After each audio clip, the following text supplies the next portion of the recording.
I stumbled onto something that I thought was really interesting that I didn't know if a lot of people had, but it was the minutes to the meeting that NASCAR, that Bill France set up in 1947 that would basically be the meeting that organized NASCAR, where NASCAR was basically dreamt up and created at the Streamline Hotel in Daytona Beach. You've heard about it. Everybody that knows about NASCAR has heard about this meeting, right?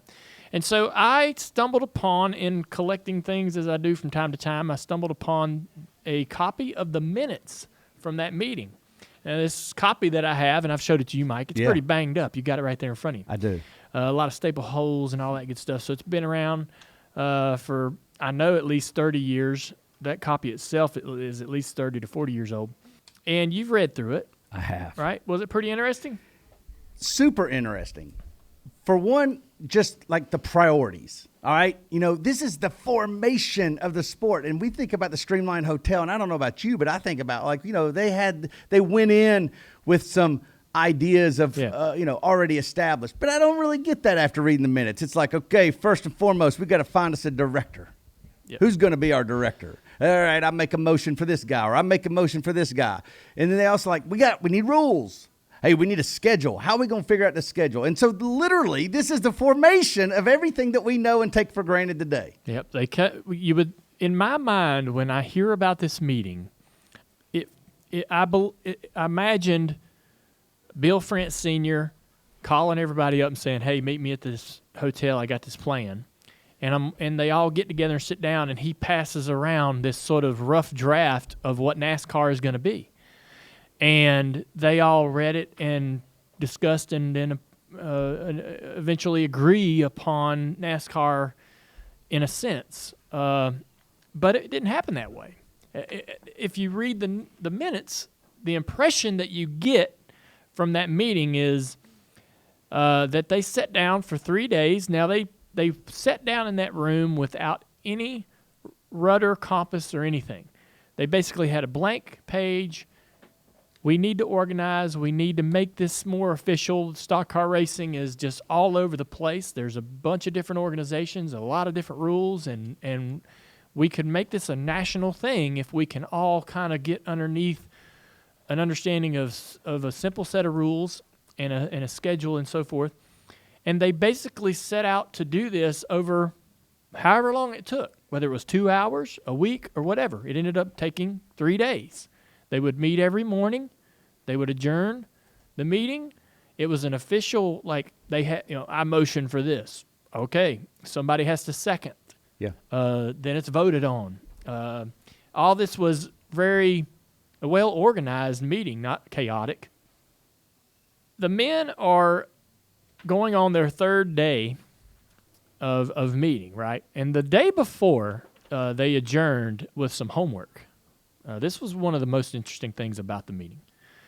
Each was tasked to consider ideas for the name of the new association that would govern stock car racing. So Wednesday morning on the 17th, the third day, they all meet at 10 a.m., and driver Red Byron made a motion to adopt NSCRA, National Stock Car Racing Association, as the name of the association for the present time. And Buddy Schumann, who was also a driver, seconded the motion.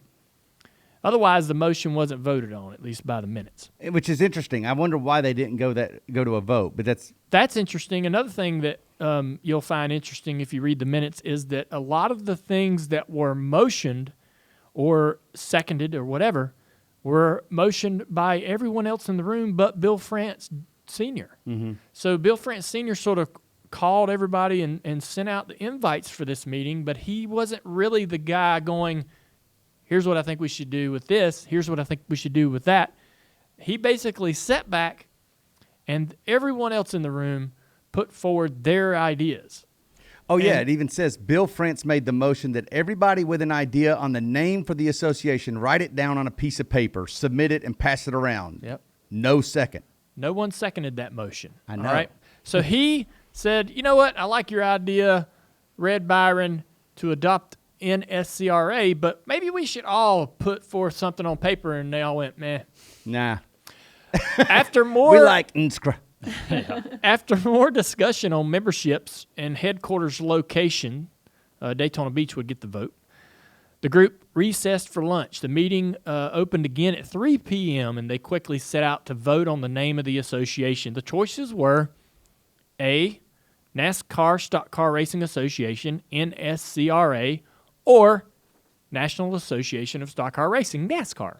Those two were the options. The results of the voting were 7-4 NSCRA. Just that easily, we were just about to never be NASCAR. Right. Right? The NSCRA. NSCRA. It was then discussed that there was an association in Georgia already named NSCRA, and they wondered what steps would be necessary to take over and form a new corporation under this name that was already incorporated. Ed Bruce made a motion that the voting for the name by ballot be disregarded and that the association start from scratch, incorporated here in Florida, and the name National Association of Stock Car Racing be used. Jack Peters seconded the motion. It was voted on and carried.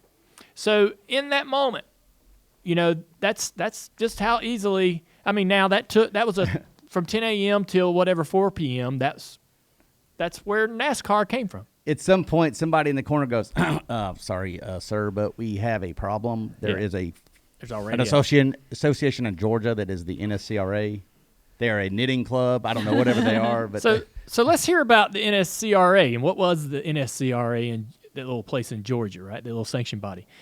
They were a sanctioned body for stock car racing that operated from 1946 to 1951. Now remember, this meeting in Daytona was in 1947 of December. They competed against several other sanctioning bodies, including eventually NASCAR, and it was considered to be the most significant challenger to NASCAR's dominance of the sport of stock car racing. It was one of many sanctioning bodies that cropped up after the end of World War II to promote the fledgling sport of stock car racing, and it remained a pretty much informal group until Bruton Smith assumed responsibility of the group in 1948 after the meeting in Daytona. So Bruton Smith, the Smith family that owns half of the racetracks in the NASCAR sport today, and the France family owning the other half, right? These two families are so heavily involved in the sport back in 1947, 48, 49, right? So Bruton Smith's going to be like, yeah, I'm going to take responsibility of this organization. What's he, like 12? I mean, like, how old would he have been at the time? Whether intentional or not, he is going up against NASCAR in competition for drivers, trying to attract the most fans. And so he offered lucrative purse money to try to get stars to come to his races. In direct competition, France announced his own strictly stock race. France. So France, back then everybody ran modifieds, all right? France announced that he's going to have this strictly stock race, and he's going to run it at Charlotte Motor Speedway in June of 1949. Some perceive this as a direct poke in the eye to Smith and the NSCRA, as Charlotte was Smith's hometown. Ironically, driver Buddy Schumann, as you remember, who was part of the meeting in NASCAR, he seconded the motion to name the series the NSCRA, to name NASCAR the NSCRA. He's driving in the NSCRA for Bruton Smith. He won the modified title in 1948. He was the stock car champion for the series in 1950. So all the drivers sort of intermingled amongst the different associations as one or the other was trying to vie for the supremacy or the be the top dog or the only right.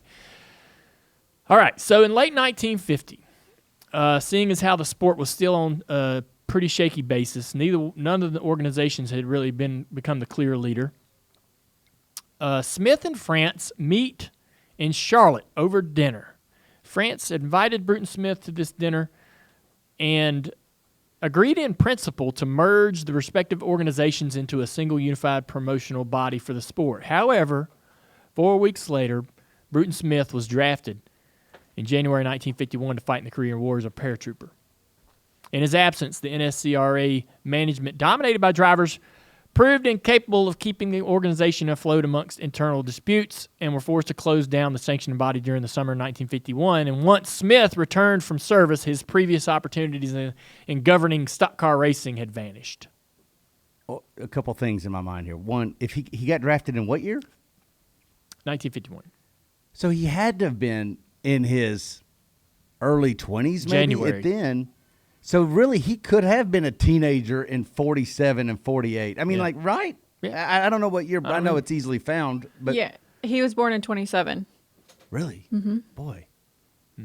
So I guess I'm not trying to imagine things here, but in my mind, it seems like it was awful close to being a sort of an agreement and a partnership with Bruton Smith and France.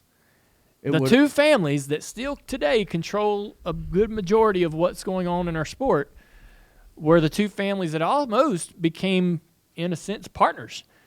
I called Marcus Smith about some of this information, and a lot of this can be found on Wikipedia and so forth. And he verified it. He said, yep. He said, none of that is untrue.